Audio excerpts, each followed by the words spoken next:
Mirë, do të ndalim në këto momente tek një sulm i ndodhur në kryeqytetin britanik, në një tren që udhëtonte në fakt drejt Londrës, ku 2 persona kanë sulmuar pasagerët e këtij treni. Unë do të kem në komunikim të drejtë për drejt Vudi Gjumshiti për detajet të tjera dhe për këtë çështje dhe hetime që po vijojnë. Zoti Gjumshiti, përshëndes, faleminderit që me mua.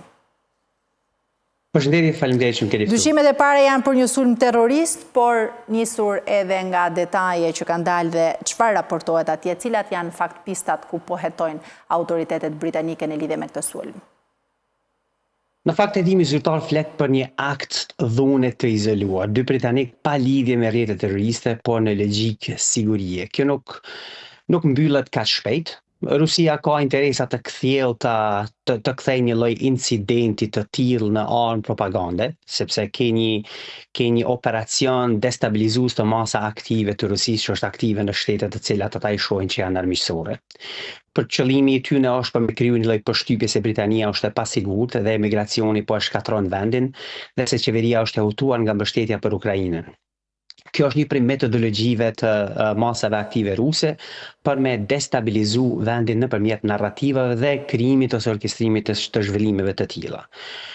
Nuk duhet të harrojmë që Britania ka mbyllur Russia Today dhe televizionin Sputnik në sinjalin e tyre në vitin 2022.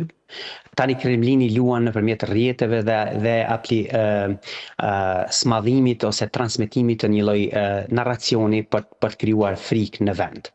Kështu që edhe nëse nuk është sulm i orkestruar, është material perfekt për operacion të ndikimit rus. Kjo bën një çështje sigurie kombëtare në një alarm të lartë. Zoti Gjumshiti, ka detaje se autorët lidhen me Moskën? Apo është thjesht një Nuk ka ndonjë detaj. Nuk është ndonjë detaj i veçantë se ato autorët lidhen me Moskën.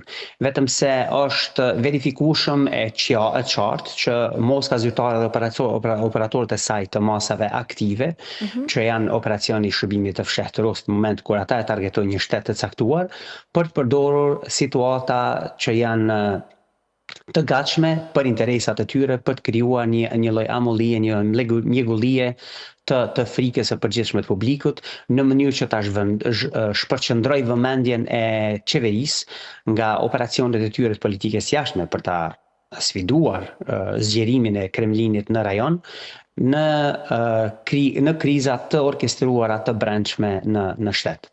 Kjo është më nisur. Ajo çfarë është proklamuar ose pretenduar është hedhur poshtë. Pra nuk është sulm terrorist, nuk është rast i lidhur me ndonjë ideologji politike.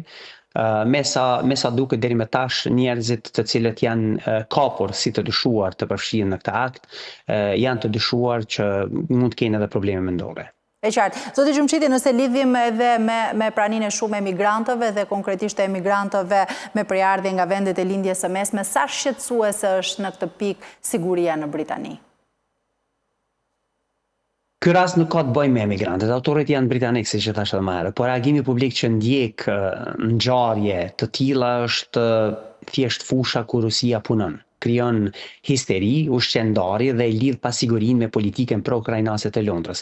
Britania është një nga sponsorët kryesorë të rezistencës së Kijevit, prandaj është në shënjestër të Moskës. Sa herë që ka dhunë apo krizë, rrjetet ruse i shtyjnë narrativat, ndalonin ndihmën për Ukrainën, mbroni veten, mbroni Britaninë nga islamizimi, mbroni Britaninë nga emigracioni, emigrantët kanë filluar të ndërtojnë shtetin e vet. Këto janë narrativat që këta po përpiqen ti shtyhen, sidomos në rrjetet sociale që janë të pronësuara nga entitete oligarkësh që janë të afërta me Kremlinin. E keni për shembull rrjetin social X, që është prone e Elon Musk, i cili e bleu rrjetin social X pjesërisht me mendim të parave të Kremlinit. Edhe narrativat të cilat mëtojnë për shtimin e mendësisë dhe përpjekjeve destabilizuese për brenda Britanisë madhe vinë pikërisht nga rrjeti social X. 2 ditë më parë Elon Musk bëri edhe thirrje për luftë civile në Britani. Ai tha që nuk do të shkojë gjatë kur do të ketë luftë civile në Britani të Madhe. Domethënë, këto janë orkestrime të cilat ngjajnë për te orkestrimeve dhe për te narrativave të krijuara. Sa shqetësuese është realisht fakti i prezencës së shumë emigrantëve dhe si po e menaxhon edhe kryeministri britanik çështjen e emigracionit paligjshëm dhe sa është konkretizuar ideja për krijimin e kampeve të treta?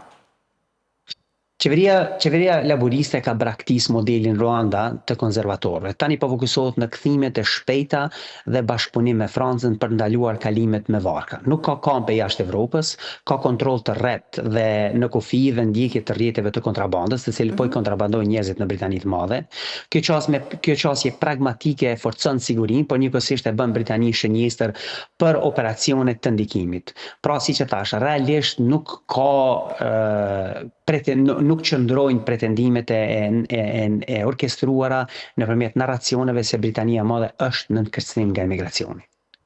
E qartë. Mirë, flasim pak edhe për zhvillimet brenda rajonit, dua të ndalemi edhe tek protestat që po zhvillohen në Serbi. Në fakt, tashmë prej muajsh këto protesta nuk kanë të ndalur në Serbi. Kërkesë nga ana e protestuesve për zgjedhje të parakoshme, ndërkohë që nga ana tjetër refuzim nga ana e Vučić. Si keni parë gjitha këto zhvillime?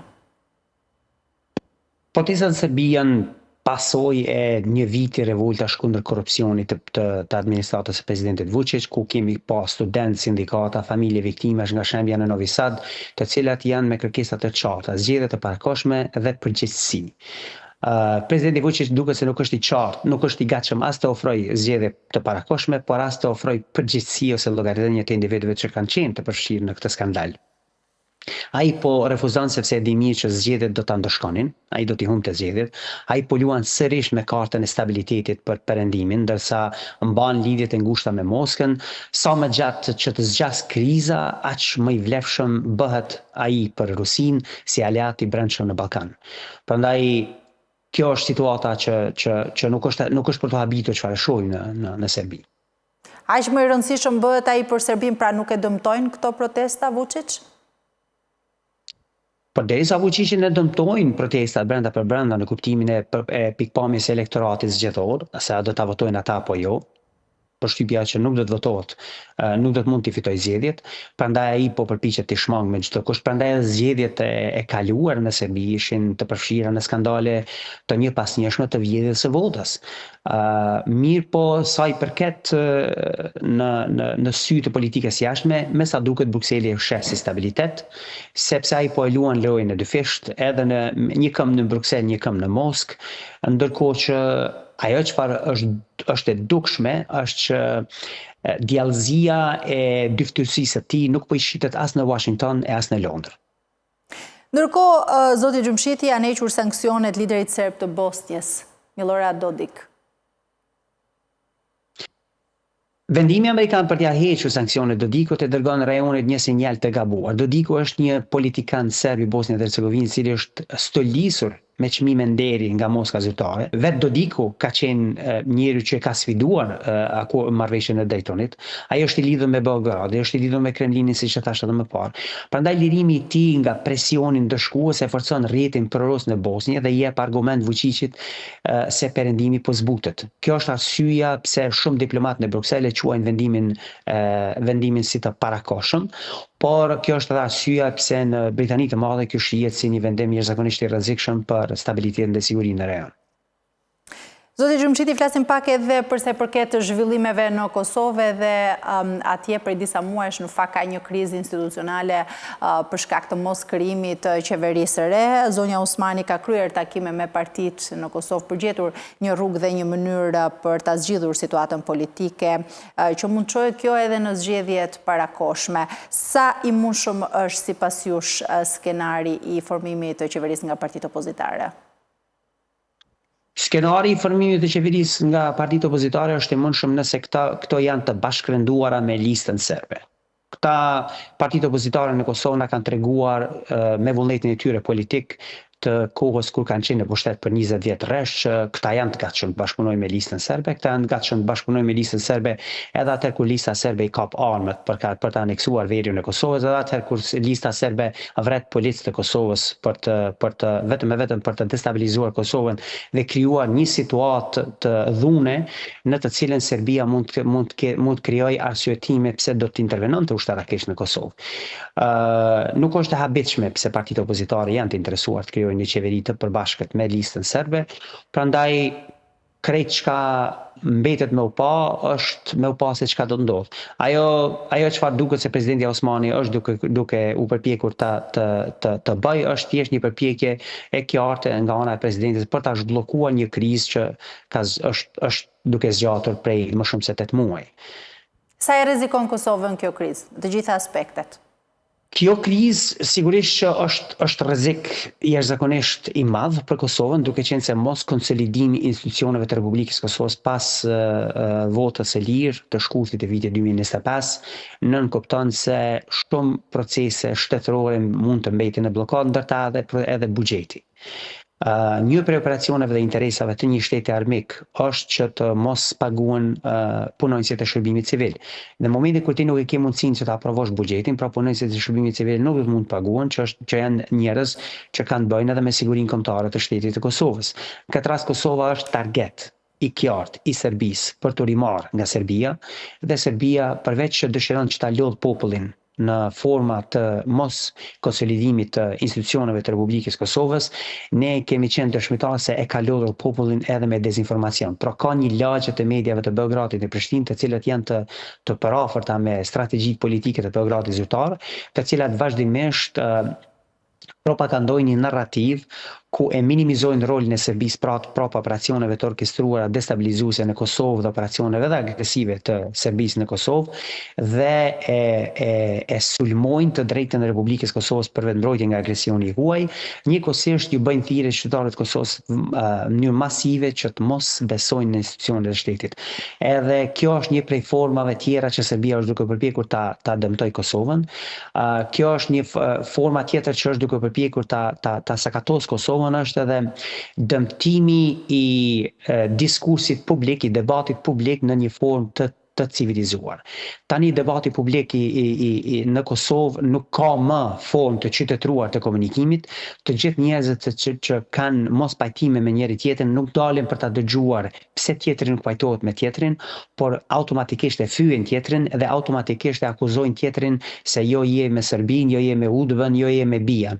Këto janë narracione dhe forma komunikuese që i kanë sjell të ashtu quajturit analist në ekranet televizive, të cilat janë duke transmetuar narrative editoriale të miqësuar dhe të përafërt me Beogradin dhe Kremlinin zyrtar dhe armiqësore kundër interesave të Republikës Kosovës. Ç'është e vërteta dhe më e trishtueshme është që një numër i madh i mediave edhe të Shqipërisë, të cilat janë të afërta me kryeministin Rama, janë vazhdimisht duke transmetuar një narrativ agresive dhe armiqësore kundër Republikës Kosovës, vetëm që ta bindin rreshëm edhe popullin shqiptar që në Kosovë problemi është Albin Kurti dhe jo fakti që Serbia është duke u përpjekur një operacion të gjatë 25 vjeçar pasi e humbi Kosovën në vitin 1999 për ta rimarrë territorin në forma të ndryshme siç e kanë pasur edhe në forma të satelitëve të tyre, duke i kontrolluar partitë politike që kanë pasur pushtetin për 20 vjet rresht. Por përtej narrativës dhe asaj që krijohet, dështoi Albin Kurti, pse mendon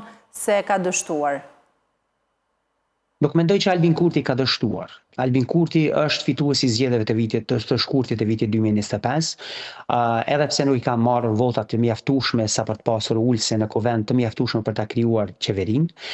Partitë politike opozitare të cilat sikur të ishin të interesuara që Kosova të vazhdonte në frymën demokratike, të konsolidonte institucionet e veta, ato do ta aprovonin një qeveri në Republikën e Kosovës, do ta konsolidonin Parlamentin e Republikës Kosovës me kohë, edhe do ta pranonin faktin që nuk e gëzojnë privilegjin e besimit të shumicës qytetare dhe do të mund të përfshihen institucionet qeveritare edhe në opozit dhe do duhet ta bënin punën e opozitës ashtu siç i ka hije opozitës.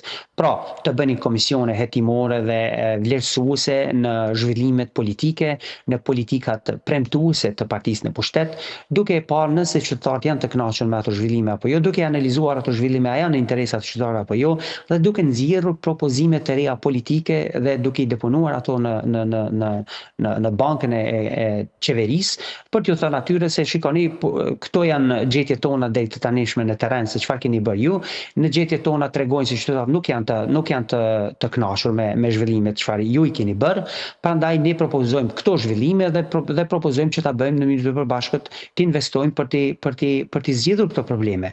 Po këto partitë opozitare nuk janë të interesuara dhe duket se nuk kanë as strategji as vizion për t'i shërbyer qytetarit.